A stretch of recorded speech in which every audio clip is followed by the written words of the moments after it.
Anyone Can Cook and WWF have a collaborative partnership in a home sustainable cooking series called Kawali-Kasan. It is our hope and intent to be able to communicate, to educate, and to raise funds and awareness for the food bank and to help those in Donsol, Sorsogon. We would like to appeal to the audience to please support the Kawali-Kasan episode, which is a home sustainable series that is done in partnership with WWF and Anyone Can Cook. Here are ways to donate. Please log on to bit.ly/KateWWF to further feed those in the food bank, as we have fed 87,000 people so far, and we would like to continue feeding. Thank you for all your support.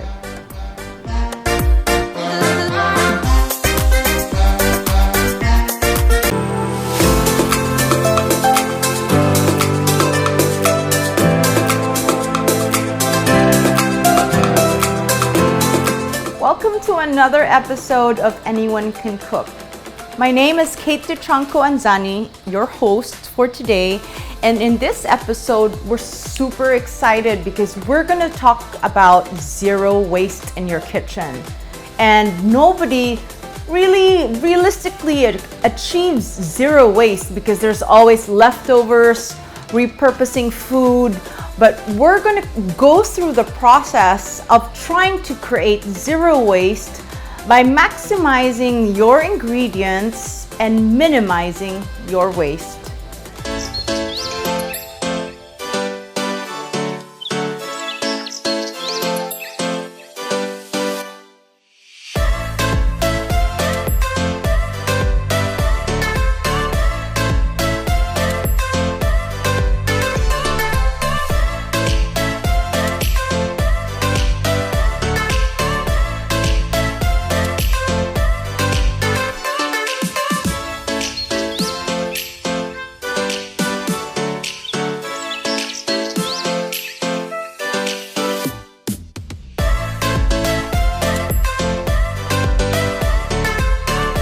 The ingredients today are very simple. You just need varieties of bananas. So in front of me is the heart of the banana, the blossom, which is the flower blossom that I've dehydrated already because it's gone through 10 hours of dehydration.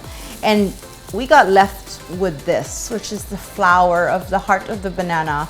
And this is going to go into making tea, banana tea. And it's so versatile in the components of the flavor. You'll find that it's quite charming and very organic, that it will be nice to complement with what we're making next. So the next banana is actually what they call a plantain. It's more earthy, and of course it's rather large, but it's used because the cooking of this ingredient doesn't become starch. It's more, not finer, but more with a bite and not something that would mash up very quick like most bananas, you know. And the other banana is a cardaba. And it's cooking bananas, and when it achieves from the green tones to the ripe tones, it changes completely in its flavor profile, and it's so unique that you can do many things: banana chips, banana frites, grilled banana, baked banana. And today we are going to make, because we're doing the zero waste policy, I'm going to show you first what I usually do with the skins. And then with the skins, we're going to create a dehydration of sorts that's going to create bio containers. And you're like, what are bio containers? When the banana skin dehydrates, it actually becomes hardened and resembles a lid, resembles a plate. It can be used in presentation. So that's what we're going to try to achieve today. And then we're going to take the yellow banana and the green banana, and we're going to mash it up. One is going to go into chocolate chip cookies, banana chocolate chip cookies, and it's great. We do it all the time with overripe bananas. And the other banana is going to go into like a frit, like a banana french fry, if you want to call. And that's very nice for the platano. And then the cordova will go through like a banana crisp. It'll be nice, very thinly sliced. It will go through a dehydrator. And I like to snack on it and just mix it with oats or have like a chocolate jam. We're just gonna achieve all these things and it's gonna create zero waste. So remember, zero waste means reusing one item and using everything from it. The skins, making jams, making compotes. Lots of things to learn actually, but so many ways to be creative with certain ingredients in our land. So come follow me in the kitchen and we're just gonna create something so special, so versatile, and so easy you can do in your home. The first thing we're gonna do is actually go through making banana tea. And banana tea is from the heart of the banana, the flowers. It's gone through a dehydration process. So this has been dehydrated for about 10 hours and it looks like this after being dehydrated, and it's dry. And just like tea, you concentrate the flavors in preserving them. And I just have some boiling water. So I like my tea with a hint of a kick. So I decided to use tea, the banana tea with some ginger. So I'm just going to take maybe a handful, and I got some fresh ginger, and the ginger is just going to go through a rough chop.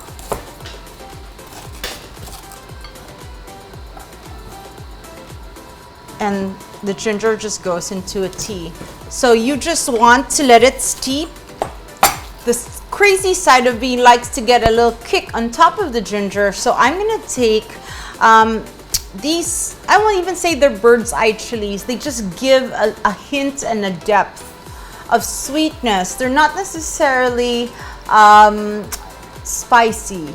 It just gives a different dimension to the tea and the flavor. So I would like to just snap it in half and drop it and let it steep for about 5 to 6 minutes. So while we're at that, and I can already smell the perfume, it's a sweet perfume, almost like elderflower.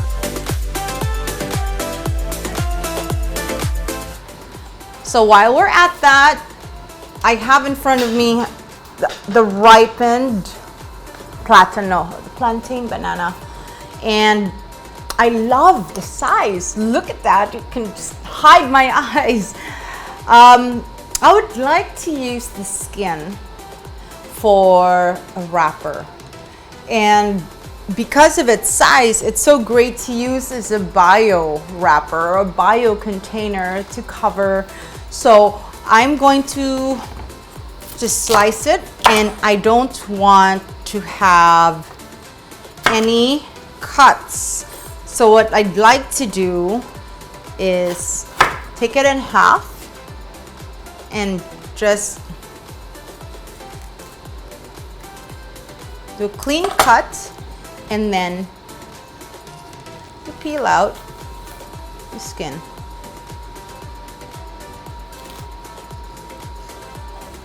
And the skin is just clean, just like that. And I'm gonna let it sit on a pan.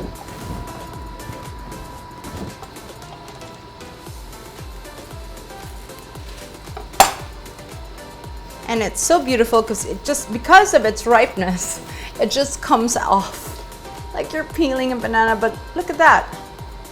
And this is going to be lovely in my head as I planned, and let's hope it turns out according to the plan. But it will sit like that.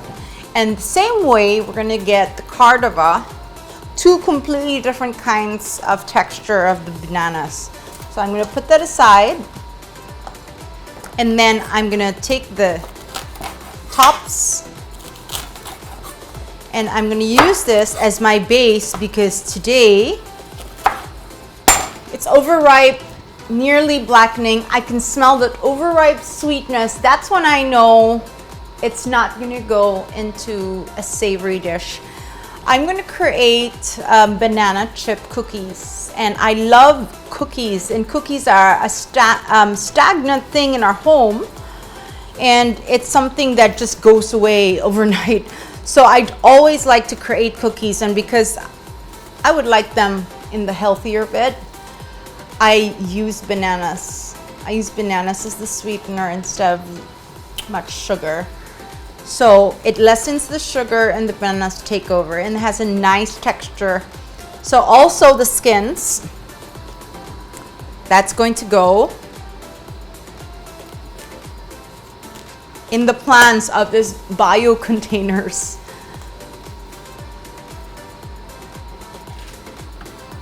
And this is our super overripe bananas right now that I'm going to use into the cookie mixture. So I'm just gonna rough chop it, and it's going to go through the first step in creating these cookies. So if you look at that, I would like them more ripe, but if you are where I am and you can smell the sweetness, it's going to create a nice bite. So if you look at that, I'm mashing these bananas, these ripe bananas, and just pounding them together. Next step is I'm gonna get 2/3 of butter. And the 2/3 butter, we're gonna drop it. The butter is going to go through very easy.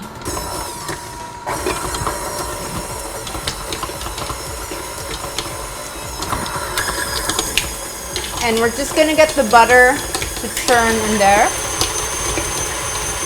And cream.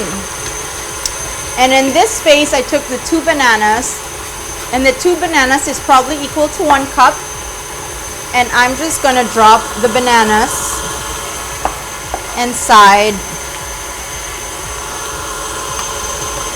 the butter. And together, it's going to cream together. Oops.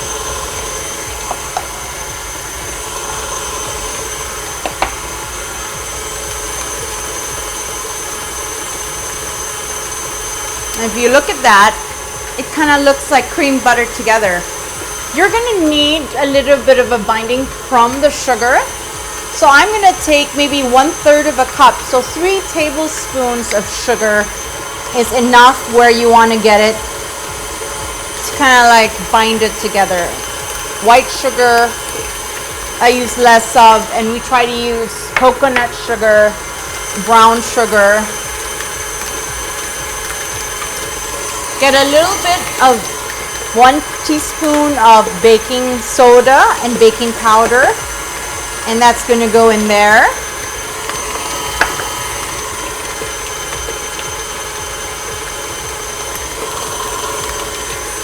Very simple. I'm going to drop 2 cups of flour into the mixture very slowly.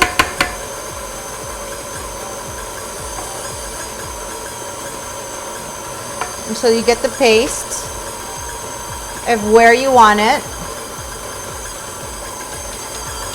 So simple. And then you finish with 2 eggs.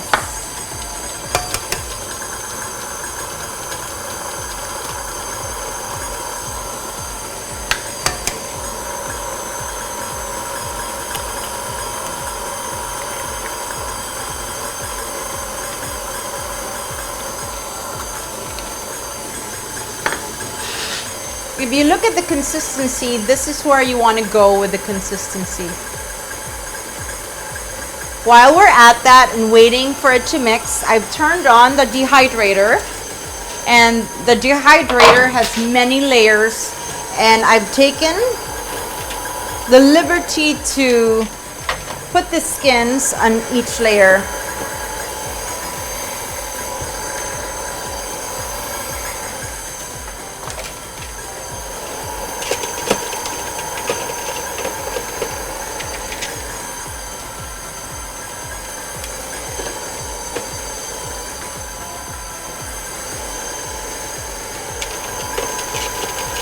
So that's gonna sit there for about 3-4 hours, and as we see that skin dehydrate.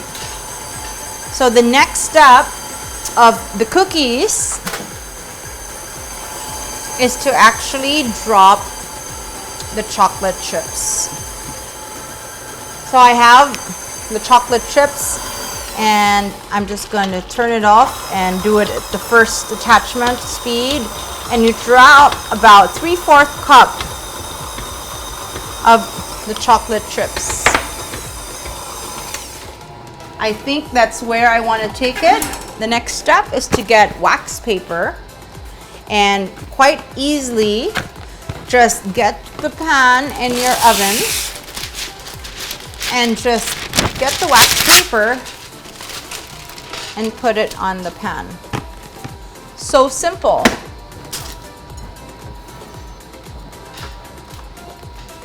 Take the pan here.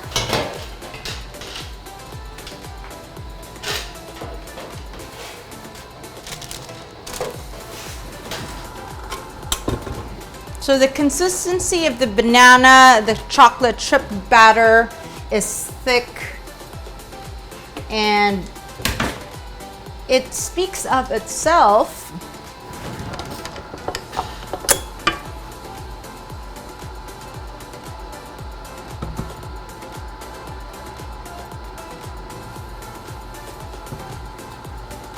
So you drop it, you take all the excesses. I hate waste, and I hate wasting food, and I hate throwing food, you know, because of things getting unforgotten, or because you didn't know what to do with it, or you're just eating it too much. So the tactic and the method of really making sure that you lessen your waste and your carbon footprint, especially in this day of age, is to really plan ahead.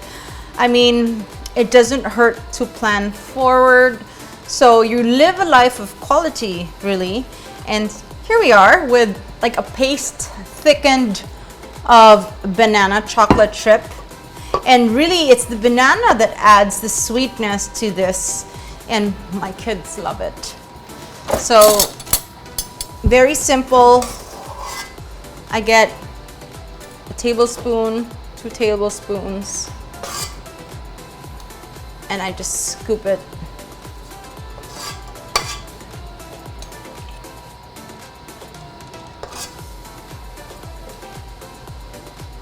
And usually I like to leave a gap.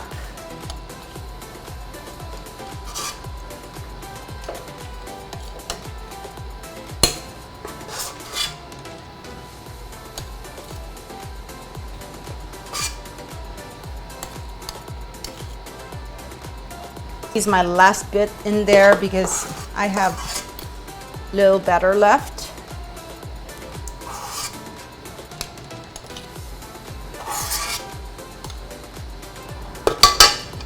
So I've made about 3, 6, 9, 12, 15, 18, 21.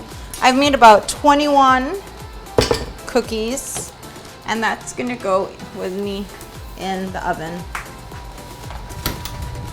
So I keep the temperature at 130, 140, high heat,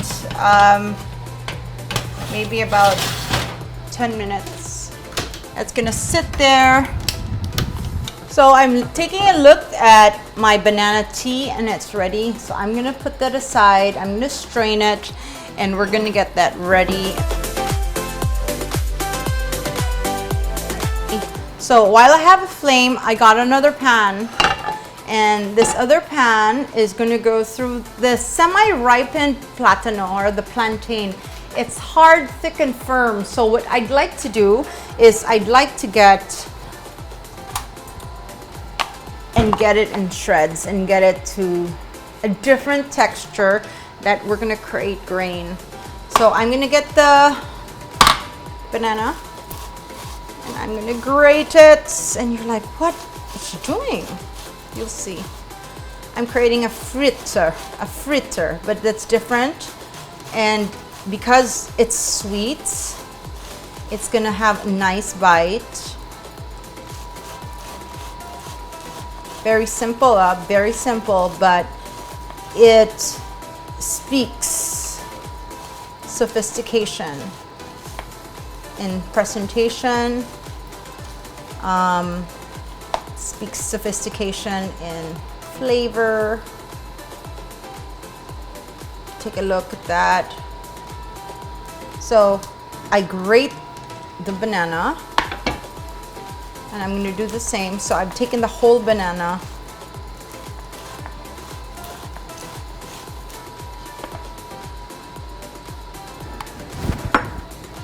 so transfer everything.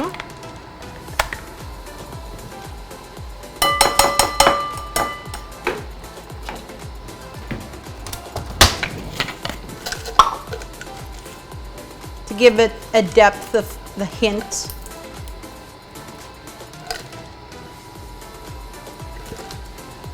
I get some nutmeg, and this nutmeg is the fresh nutmeg. You can find nutmeg in any McCormick brand, I guess, you know, which is grocery bought, and you just grate a little bit, and it's nice because it gives a little depth in flavor. So cinnamon, nutmeg, a little bit of sugar, maybe 1 tablespoon. You bind those ingredients together. You take out the tartiness.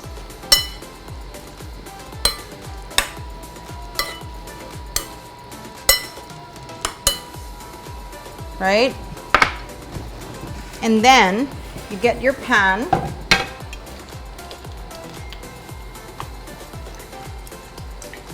And you can tell it's a hot pan because the oil separates. Let's add a little bit of salt. Just a little bit to give it that seasoned taste. And you get a little bit of baking soda, which is maybe 1 teaspoon. And the baking soda actually makes it fluff up. And you'll find with a lot of the pancakes or whatnot that you do, the baking soda is what makes it fluffy, and it takes it to another direction. Do you see that the banana has formed into like almost like a paste? So when we're in that zone,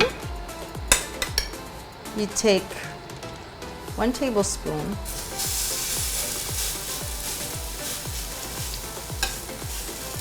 So simple. And you make a banana pancake. But it's not even a pancake because it doesn't use flour. But it's like a sweet pancake fritter, I guess, if you want to call. You know, there's another rendition of this in a German term. They use it with apple, and they make it like a little, like pancake also, they do it. The name escapes me, but same principle. You get a different grainy texture because of the composition that you grated it.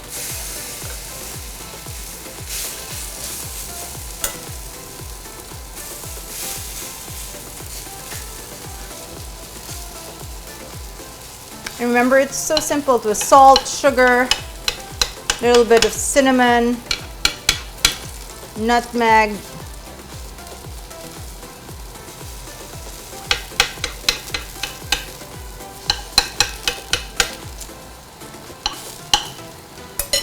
and you just wait for it to get crusty on the bottom, and then you flip it over. So easy, so easy. While I'm at that, I would like to get some nutmeg on top.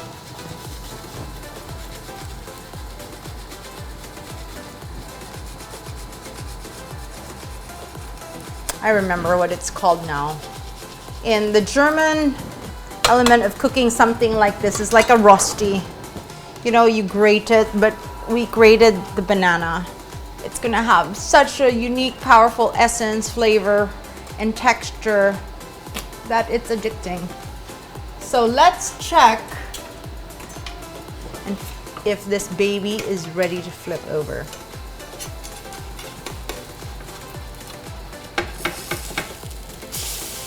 Ah, fantastic. I always like them a little bit with crust, and this color is where it sits with me. Fantastic. And you can see it has doubled in size. So we started with 1 inch and it's become 2 inches.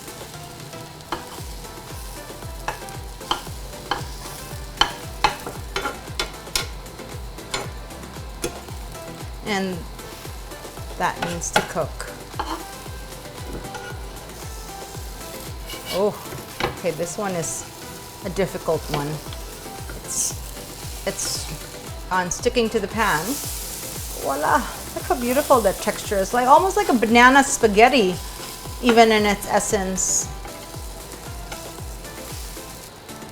Okay, and we have one more to go. And it's just sticking to the pan. Fantastic. So we get our banana pancakes and it's going to sit, you know, I reduced the heat because the reduction of heat cooks it slowly and it cooks it thoroughly all throughout the middle. It has gravitated to this beautiful, could you say bun, burger bun, but it's made from banana. It's so special. Remember that it was just salt, a little bit of sugar, some nutmeg, some cinnamon that we put in here. So I'm expecting it to be a little savory on the sweet side.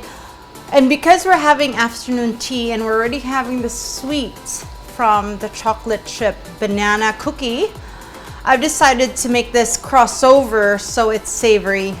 I have some yogurt. And the yogurt I've put with some of the chives. So I'm gonna chop some chives. You can find them grocery. And I find chives are the most versatile. They don't really have super flavor, but they add such color. So I like using chives a lot in my cooking.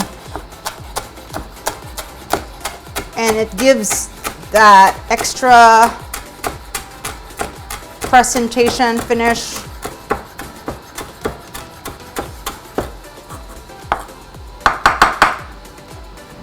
And it's so unique. So I've taken some yogurt and I've added some lemon juice and garlic and onion, and it's created that. And the chives just add more value.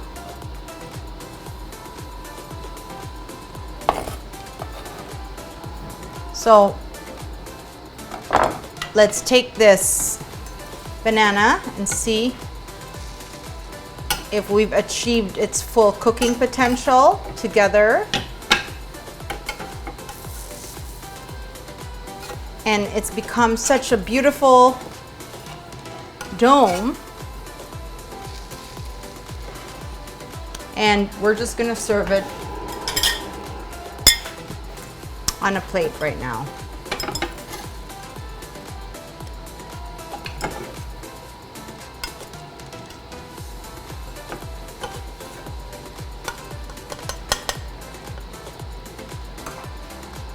So I take the plate. So this is where I'm plating this dish, and I'm gonna maybe take 3, at most 3. I'm gonna add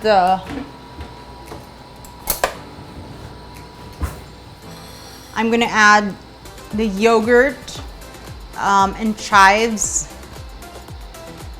dish on top of it, or you can serve it alongside, but I'm gonna do that. And I'm expecting, because of the sweetness of the banana, but it's got saltiness in it, and with the garlic, it becomes a savory dish. Because we're already having something sweet today, I'd like to counter it with something savory. So that's what we looked at from the first platano.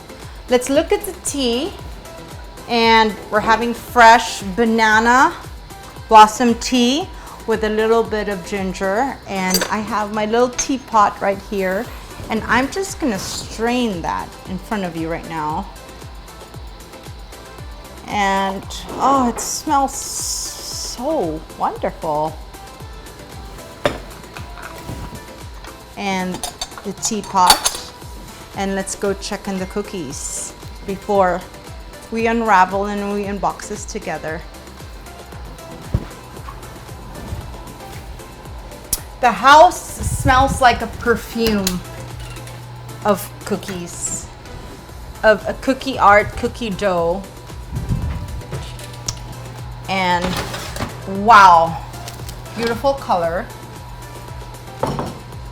We got banana smelling over the house. I get straight from the oven. Usually my kids can smell this.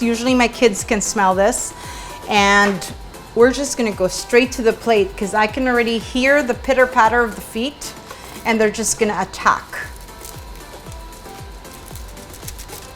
Oh, so beautiful. So I've taken my cookies and I put them in a nice little container for my afternoon tea, and my cookies, they go in a jar. Well, let's make it 3. You know, everything is in the power of 3. Get them in there. I'm telling you, how chic is that? So banana tea, banana chocolate chip cookies, and then a banana rosti, or like even I would call banana pancake.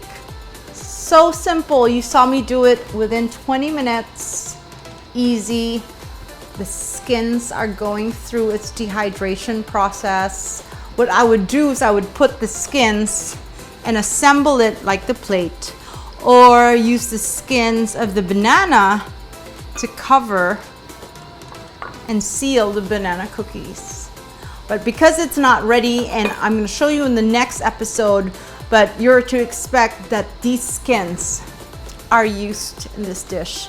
So I'm just going to have some tea, if you'd like to join me. The tea resembles a rooibos. It's not brown, more or less red.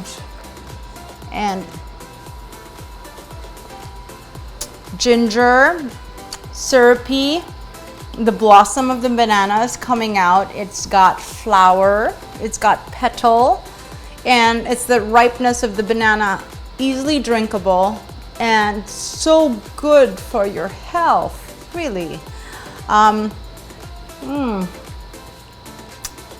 are we gonna try it?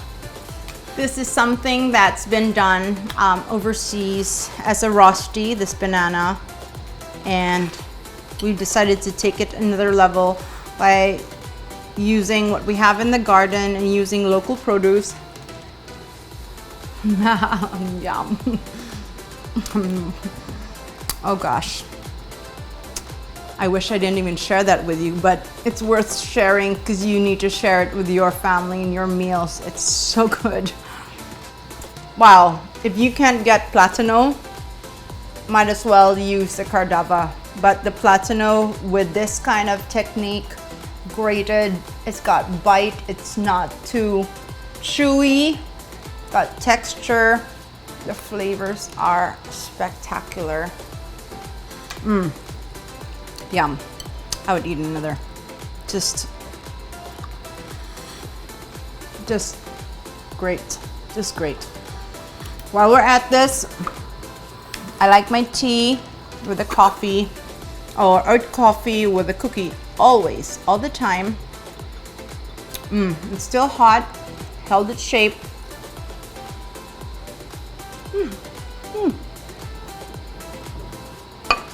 Between a cookie And because of its doughiness from the banana, it's like a brookie. A cookie crust in between. It's not a muffin. It's definitely in the cookie level. And it's chewy. It's dense. It's got a nice texture. I have the banana bits in the back of my tongue. Perfect for afternoon high tea.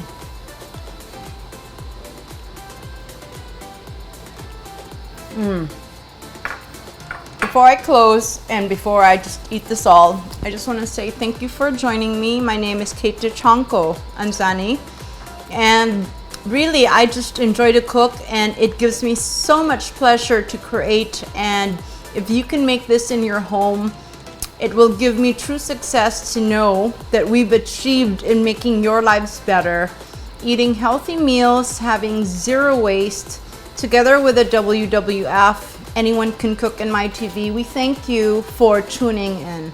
Until the next time.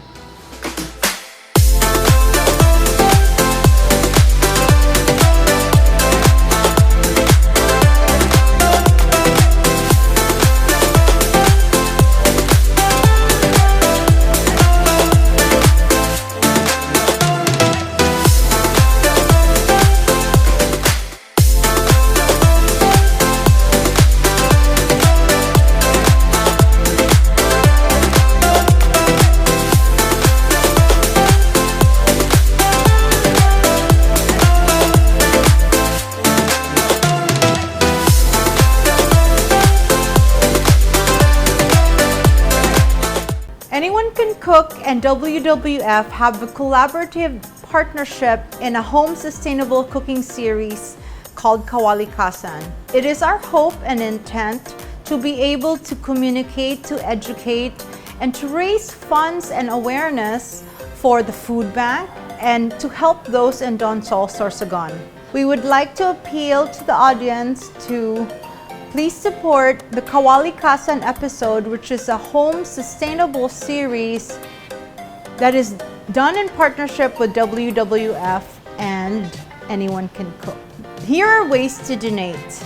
Please log on to bit.ly/KateWWF to further feed those in the food bank, as we have fed 87,000 people so far, and we would like to continue feeding.